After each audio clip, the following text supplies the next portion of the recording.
अस्सलाम वालेकुम क्लास 5। आप लोग कैसे हैं? खैरियत से हैं? ये आपका टाइम टेबल आपके सामने है। आपका मंडे का लेसन जो है वो उसमें कुछ अपलोडिंग इश्यूज थे, यूट्यूब पे नहीं हो सका, तो हम कोशिश करेंगे वो आज ही मैं इसी में उसको भी अकोमोडेट कर सकता हूँ। कुछ इश्यूज़ की वजह से अपलोड नहीं हो सका था। तो अब आज फ्राइडे है, आपका मंडे और फ्राइडे ये क्लासेस का आपका स्केड्यूल है। तो हम आज आपका देखेंगे, इसी में हम उसको भी कवर करेंगे इंशाल्लाह। देखते हैं आज का आपका। पहले तो हम फर्स्ट क्वार्टर को देख लेते हैं। फर्स्ट क्वार्टर में हमने पढ़ा algorithm and flow chart, these were your two chapters, और अदर इज़ मल्टीमीडिया। मल्टीमीडिया कौन कौन सी डिवाइसेस उसमें आती हैं, मल्टीमीडिया काम कैसे करता है, विंडो मीडिया प्लेयर, इंसाइक्लोपीडिया, और इस तरह के बहुत सारे नाम आपने वहाँ पे, इस तरह की टर्म्स आपने वहाँ पे पढ़ी। ग्लॉसरी आपकी A to C है इसमें, जो आपने फर्स्ट क्वार्टर में कवर करनी थी, और related glossary to these two chapters, unit 1 and unit 7। ये आपका फर्स्ट क्वार्टर का सिलेबस था। अब हम मूव करते हैं टुवर्ड्स सेकंड क्वार्टर। इसमें हमारे पास टू लेसन्स हैं, hardware basics and software basics. Hardware होता क्या है? The physical components of computer. Software क्या होता है? The set of programs that make a computer work are called software. अब इसमें सॉफ्टवेयर की फिर आपने टाइप्स पढ़ी थी फोर्थ क्लास में, एप्लीकेशन सॉफ्टवेयर और सिस्टम सॉफ्टवेयर, दोनों में फ़र्क है, वो भी इसमें दोबारा से कुछ उसका रिव्यू भी होगा। पहले हम देखते हैं हार्डवेयर बेसिक्स क्या होती हैं। हमारे पास यूनिट 2 है हार्डवेयर बेसिक्स, इसी को हम लेके चलते हैं। और मैं यहाँ पे देखता हूँ यूनिट 2, मेरे पास जो बुक आपकी, इसका समराइज्ड फॉर्म, मेरे पास समराइज्ड वर्जन है, आप अपनी बुक पे देखिएगा। तो हार्डवेयर बेसिक्स हमारा टॉपिक है, ये चैप्टर नंबर 2 है, हार्डवेयर बेसिक्स। हम इस पे मूव करते हैं, और ये chapter number 2 according to your syllabus मैं आपको दोबारा दिखा देता हूँ। सेकंड क्वार्टर में हम सेकंड एंड थर्ड लेसन पढ़ेंगे। फर्स्ट क्वार्टर में आपने फर्स्ट एंड 7 यूनिट पढ़ा। अब हम मूव करते हैं सेकंड क्वार्टर की तरफ। हमारे पास सेकंड यूनिट है हार्डवेयर बेसिक्स, जो आपके सामने में अभी ओपन करने लगा हूँ। ये है जी हार्डवेयर बेसिक्स। इस यूनिट में हम देखते हैं ऑब्जेक्टिव क्या क्या है इस यूनिट को पढ़ने के, मकासद, इसमें हम क्या सीखेंगे, क्यों इसको हम पढ़ रहे हैं। सबसे पहले तो आपको पता होना चाहिए हार्डवेयर का मतलब क्या है। जैसा कि आपको बताया, hardware means physical components of computer.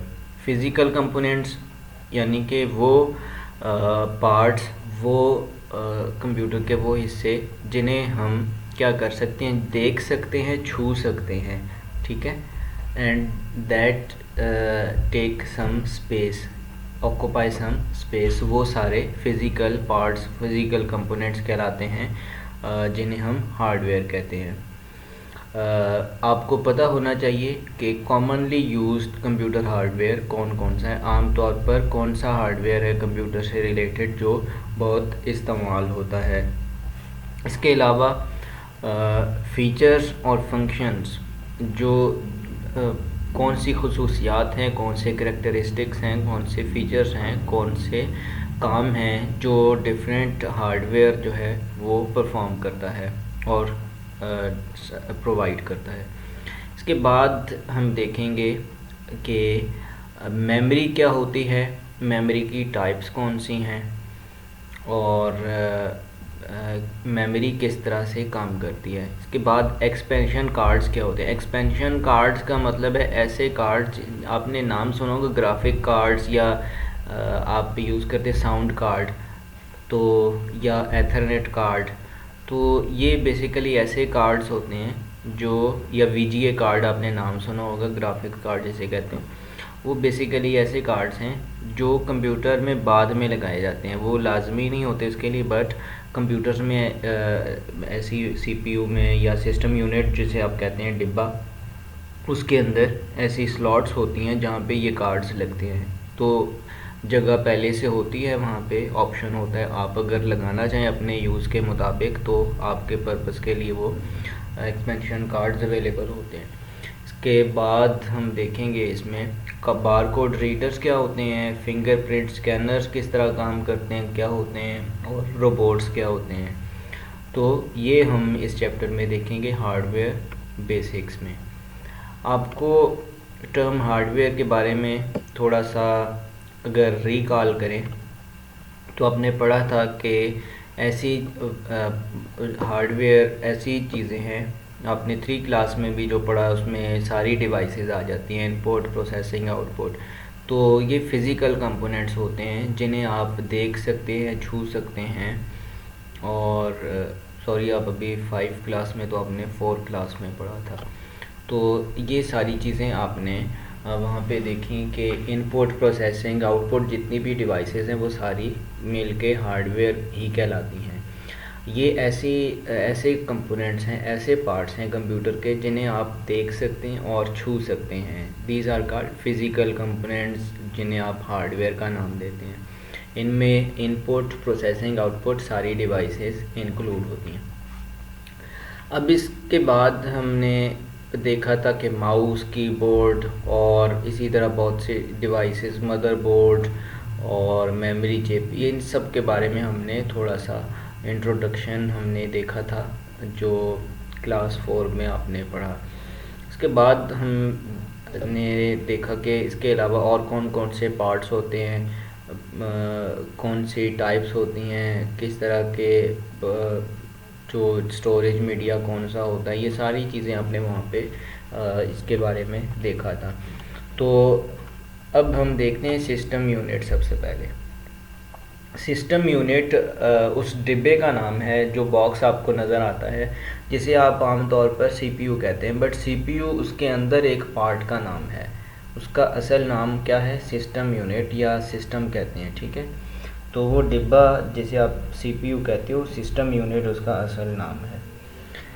System unit बहुत इम्पॉर्टेंट पार्ट है कंप्यूटर का, क्योंकि सारी प्रोसेसिंग इसमें होती है।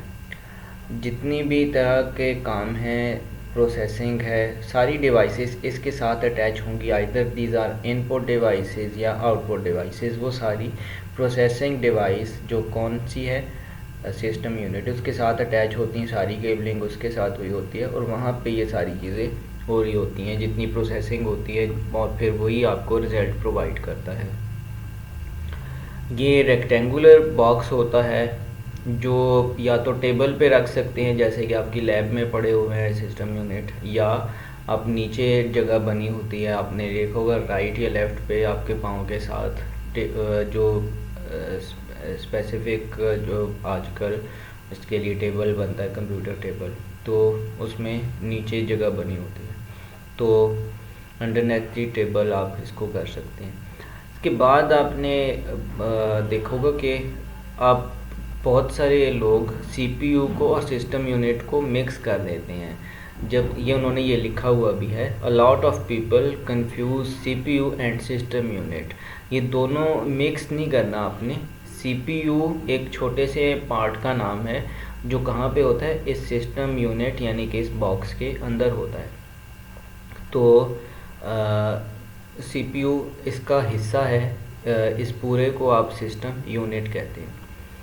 अब सिस्टम यूनिट के पार्ट्स में कौन कौन से पार्ट्स आते हैं? एक है मदरबोर्ड, दूसरा है प्रोसेसर, तीसरा है माइक्रोचिप्स और एक्सपेंशन स्लॉट्स एंड कार्ड्स। सबसे पहले हम देखते हैं कंपोनेंट्स ऑफ सिस्टम यूनिट।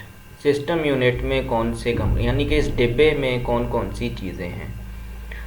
तो इसमें एक तो बड़ा सा बोर्ड आपको ग्रीन कलर का नज़र आता है, जिसे आप क्या नाम देते हैं? मदरबोर्ड। ये आपकी बुक में इमेजेस होंगे, आप बुक सामने रखेंगे, इसके बाद रीडिंग करेंगे तो आपको ये सारा आइडिया हो जाएगा। मदरबोर्ड एक ग्रीन कलर का बोर्ड होता है, बहुत सारे उस पर स्मॉलर कंपोनेंट्स होते हैं, चिप्स होती हैं। तो मेमोरी जो रैम वगैरह है वो सारी उसके साथ अटैच होती है। इसी के बाद बाकी जितनी भी केबलिंग है हार्ड डिस्क वगैरह की, जितने कंपोनेंट्स की, सब उसके साथ होती है। जो आप इनपुट डिवाइसेस आउटपुट डिवाइसेस लगाते हो वो सब उसके साथ होती है, इसीलिए उसको मदरबोर्ड कहते हैं। मदरबोर्ड सारों को जो है वो सारे कंपोनेंट्स को आपस में कम्युनिकेशन में मदद देता है। फिर प्रोसेसर, जी प्रोसेसर भी कहाँ पे लगा होता है? मदरबोर्ड पे लगा होता है। प्रोसेसर भी मदरबोर्ड पे आपको नज़र आएगा, उस ग्रीन बोर्ड पे। फिर है मेमोरी चिप्स। मेमोरी चिप्स यानी कि रैम वगैरह, ये सारी चीज़ें भी मदरबोर्ड पे लगी होती हैं। एक्सपेंशन स्लॉट्स भी उन कार्ड्स की जगह होती हैं। स्लॉट का मतलब है ऐसी जगह जहाँ कोई चीज़ लगाई जा सके, ठीक है। जैसे आप जहाँ पे यूएसबी लगाते हो वो पोर्ट, उनको स्लॉट्स कहते हैं, जहाँ पे आप कुछ चीज़ें लगाते हो, या पोर्ट्स कहते हैं। तो जब कंप्यूटर के अंदर बोर्ड पे कोई चीज़ होगी जहाँ पे, जिन पे आप कोई कार्ड लगा सकें, कोई डिवाइस लगा सकें, उसको स्लॉट का नाम दिया जाता है, एक्सपेंशन स्लॉट्स। और जो उन पे कार्ड्स लगेंगे उनको एक्सपेंशन कार्ड्स कहते हैं। अब इसके बाद क्या है कि आप इनके बाद मदरबोर्ड है। मदरबोर्ड क्या है जी, इम्पॉर्टेंट, इसका हम थोड़ा सा डिटेल में देखते हैं जी। तो मदरबोर्ड को देखें, मदरबोर्ड आपको ग्रीन कलर का नज़र आएगा। ये बैकबोन कहलाता है कंप्यूटर की। Motherboard is called backbone of computer.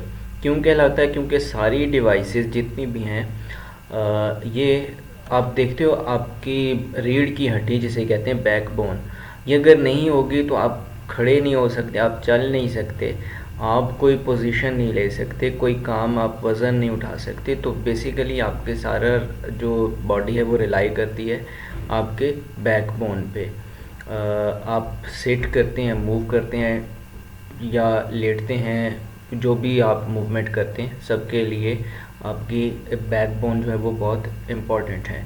इसी तरह मदरबोर्ड क्या है, या सिस्टम बोर्ड भी कहते हैं। Motherboard is also called system board. ये नाम आपको ये पता होनी चाहिए, मदरबोर्ड या सिस्टम बोर्ड एक ही चीज़ है। ये क्या है कि बहुत इम्पॉर्टेंट है कंप्यूटर के लिए। अगर ये नहीं होगा तो सारी जो डिवाइसें प्रॉपरली फंक्शन नहीं कर सकेंगी। मदरबोर्ड इसीलिए कहते हैं कि ये बैकबोन है, या सिस्टम बोर्ड बैकबोन कहलाता है कंप्यूटर की, क्योंकि जितनी भी डिवाइसेस हैं वो आपस में अगर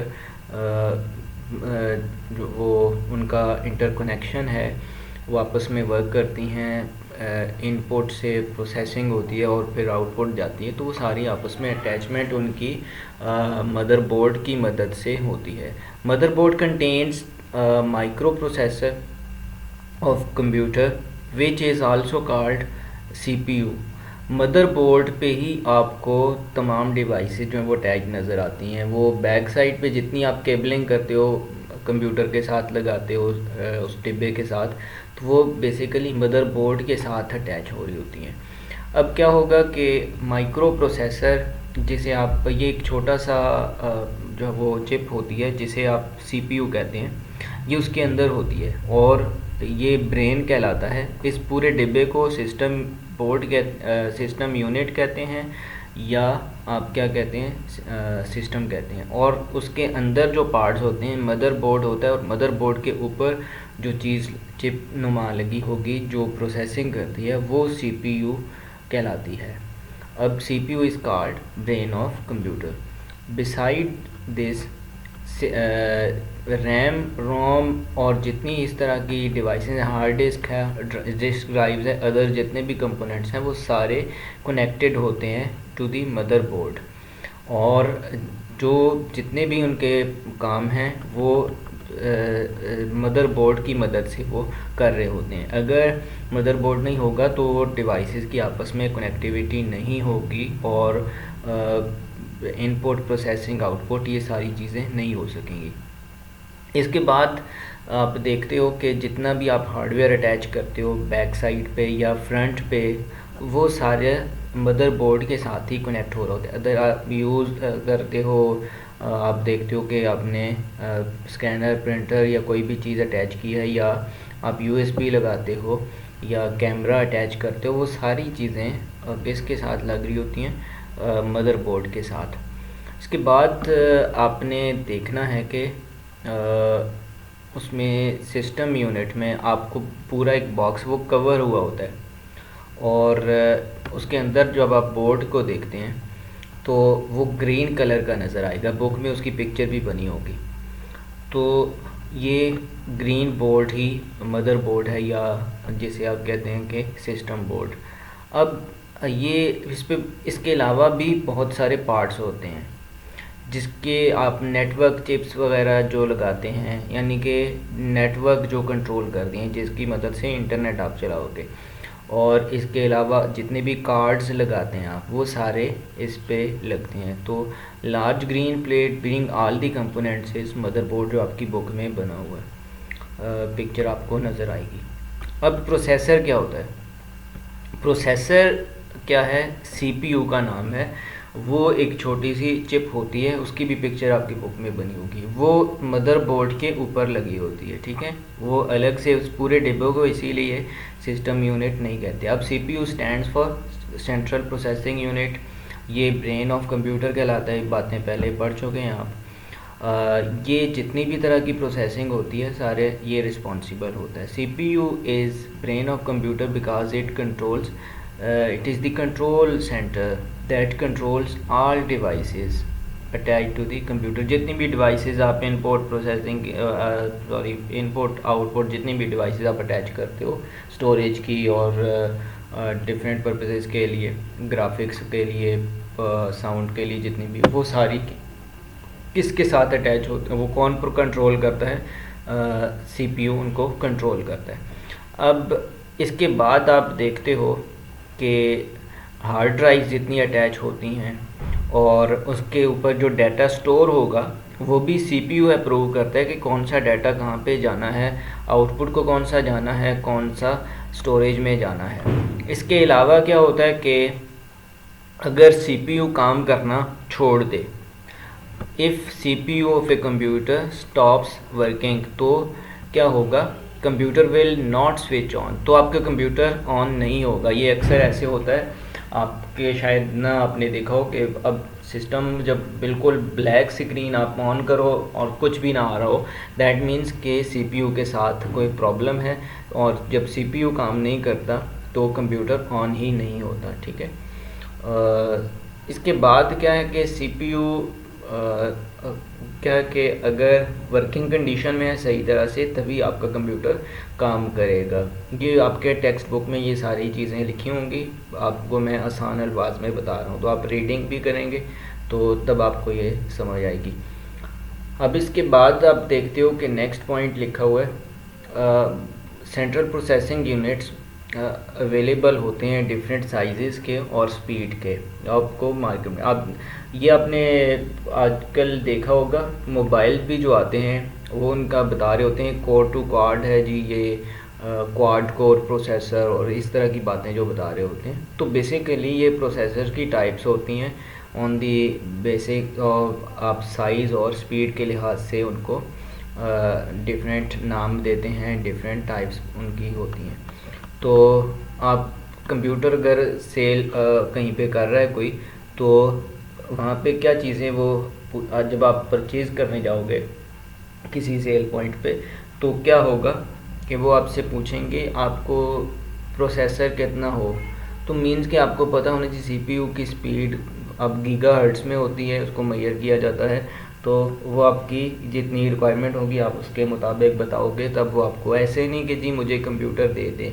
ये कोई दाल तो ख़रीदनी नहीं है, कंप्यूटर ख़रीदना होता है, तो उसके लिए फिर आपको जो है वो इसकी ये सारी बातें पता होंगी, ये टेक्निकलिटीज़, तब आप परचेज़ कर सकते हैं कि आपके इसी की बुनियाद पे आप कहते हो ना ये कोर i3 है, कोर i5 है, ये जो on the basis of processor ये हम कह रहे होते हैं, ठीक है। Core i3 is basically processor of A laptop, core i7 है, फिर कोर i9 है, इस तरह से। तो ये ऑन द बेसिस ऑफ जो है प्रोसेसिंग स्पीड, ये प्रोसेसर्स के नाम हैं। अब कंपोनेंट्स ऑफ सीपीयू, पहले हमने पढ़ा सिस्टम यूनिट, उसके कौन से कंपोनेंट्स हैं, फिर हम मदरबोर्ड पे आए। मदरबोर्ड पे फर्दर जो हमने देखा कि मदरबोर्ड पे कौन से चीज़ें लगी होती, फिर हमने देखा कि सीपीयू क्या है जी।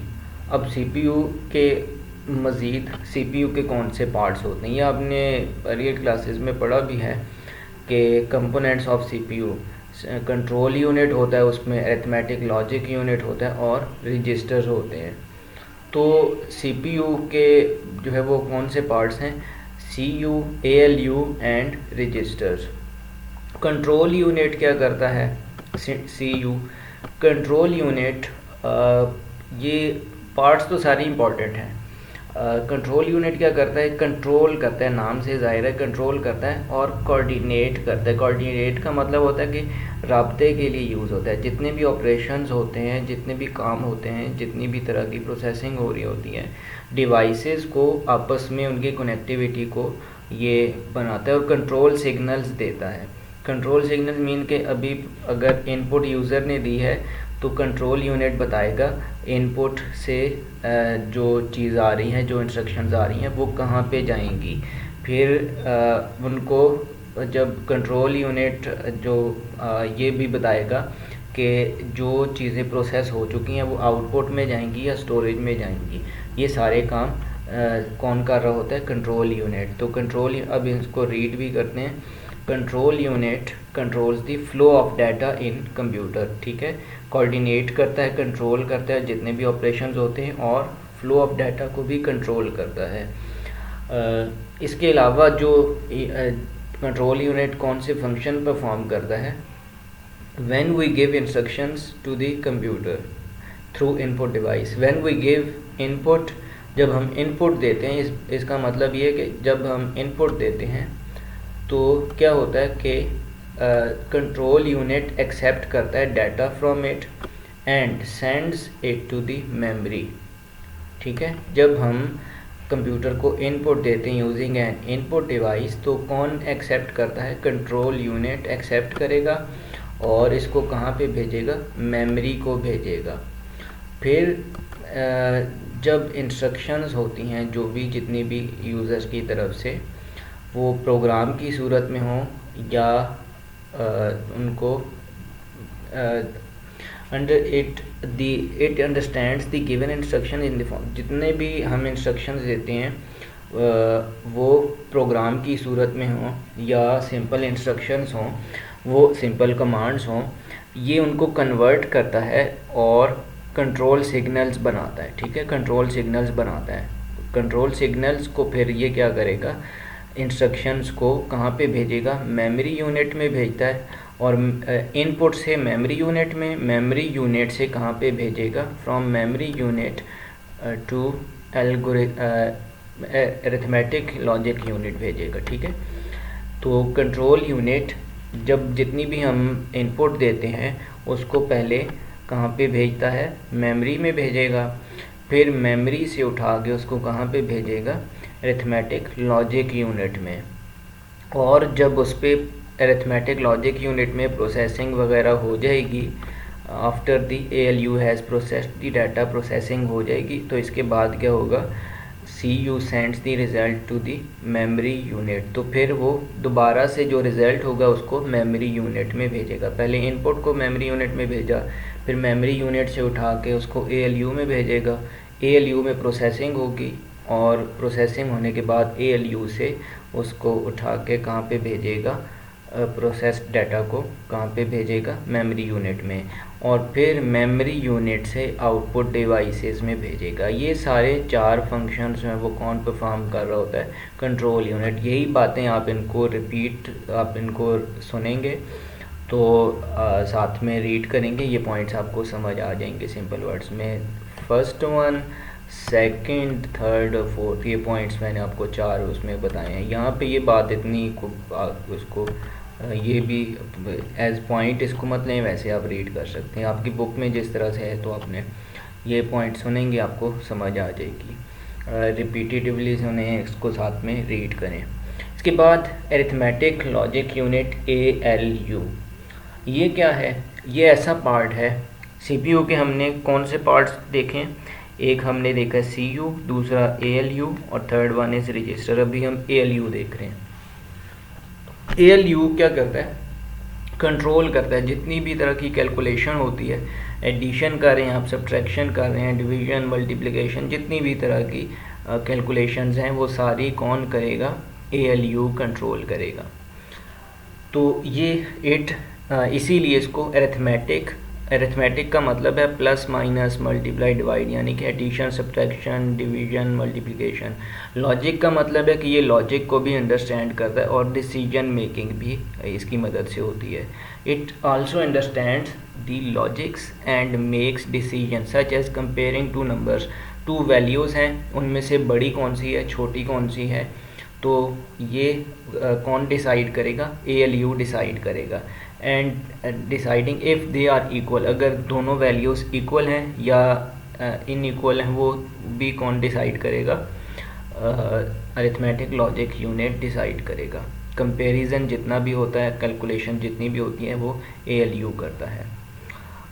ये वर्ड्स को भी डिटरमिन करता है कि वो सेम हैं या डिफरेंट है। आप जैसे फॉर एग्जांपल सर्च करते हो ना कि आपको ये चीज़ ढूंढनी है, तो दो फाइल्स हैं, दो फाइल्स आप एक फ़ोल्डर में एक नाम से दो फाइल्स नहीं हो सकती, ठीक है? एक टाइप की फाइल्स, दोनों का नाम भी सेम हो, तो ऐसे नहीं हो सकता, क्योंकि ALU इसको देख रहा होता है और वो कहता है कि ये फ़ाइल पहले से एग्जिस्ट करती है, तो आप दूसरी फ़ाइल को फिर आपको रीनेम करना पड़ता है। फॉर एग्ज़ाम्पल आप देखते हो, अगर 20 को 47 में से माइनस करना हो तो ALU आपको ये प्रोसेस करेगा और फिर आंसर देगा। अगर आप कहते हैं कि वली और अली लिखा हुआ है, दो वर्ड्स लिखे हुए हैं, तो ALU दोनों को कंपेयर करेगा और फिर बताएगा कि कौन से इनमें डिफरेंस क्या है। ये आपको कंपैरिजन इस तरह से करके बताता है। या अगर 5 और 6 दो नंबर्स हैं, उनमें से बड़ा कौन सा है, वो भी आपको ALU से पता चलता है। इसके बाद रजिस्टर्स क्या होते हैं? रजिस्टर्स क्या हैं? अब हम तीसरा पार्ट पढ़ रहे हैं CPU का। First one was control unit, second ALU and now registers. Registers are very small memory locations inside processor. Processor में बहुत छोटे साइज़ के विद इन CPU ये बात हो रही है। रजिस्टर्स होते हैं, बहुत छोटी सी लोकेशंस होती हैं जिन्हें आप रजिस्टर्स का नाम देते हैं। अब ये रजिस्टर जिस तरह आपके बैग में होते हैं उस तरह का नहीं होते, ये बहुत स्मॉल इन साइज़ लोकेशंस होती हैं। कहाँ पे होती हैं? ये CPU में होती हैं, प्रोसेसर के अंदर होती हैं। तो ये क्या करती हैं? रजिस्टर्स क्या करते हैं? Are responsible for temporarily storing the data that is to be processed. वो डाटा जिसे प्रोसेसर ने प्रोसेस करना होता है वो रजिस्टर्स में स्टोर होता है। एक मेमोरी में स्टोर होता है, रैम में, लेकिन वो स्टोर होगा जो रिलेटेड जितना भी होता है। जब प्रोसेसिंग की तरफ जाता है, तो प्रोसेसिंग जब हो रही होती है वहाँ पे प्रोसेसर के करीब जो है वो ये बिल्कुल उसके साथ location with in the processor ये लोकेशंस होती हैं जहाँ पे डाटा स्टोर होता है जिसे प्रोसेसर ने प्रोसेस करना है। A CPU can have several registers in it which perform function of holding data for short time। तो ये डाटा टेम्परेरली स्टोर होता है, जब लाइट ऑफ हो जाएगी या ये फिर वैनिश हो जाएगा, जब प्रोसेसिंग ख़त्म हो जाएगी तब भी ये उधर से हट जाएगा। तो ये बेसिकली तीन पार्ट्स हैं आपने जो प्रोसेसर के पढ़े CPU के। These are registers, ALU and CU। अब हम देखेंगे नेक्स्ट जब हमारा सेशन होगा ये मंडे को, तो हम मेमोरी चिप वगैरह देखेंगे कि ये कौन सी हैं, रैम रोम में क्या फ़र्क है, और इससे आगे जितने भी एक्सपेंशन कार्ड्स वगैरह, एक्सपेंशन स्लॉट्स। तो ये हमारा आज का जो लेसन था वो हमने यहाँ तक देखा। इससे रिलेटेड जितनी भी आपने बुक में रीडिंग है वो करनी है, और जो उसमें की पॉइंट्स हैं वो नोट करने हैं। उससे रिलेटेड क्वेश्चनिंग जो होगी वो मैं आखिर में भी बता दूंगा विद इन दी चैप्टर जो पॉसिबल क्वेश्चनिंग हो सकती है आप ख़ुद भी अटैम्प्ट किया करें, तो आपने अच्छे से प्रिपेयर करना है।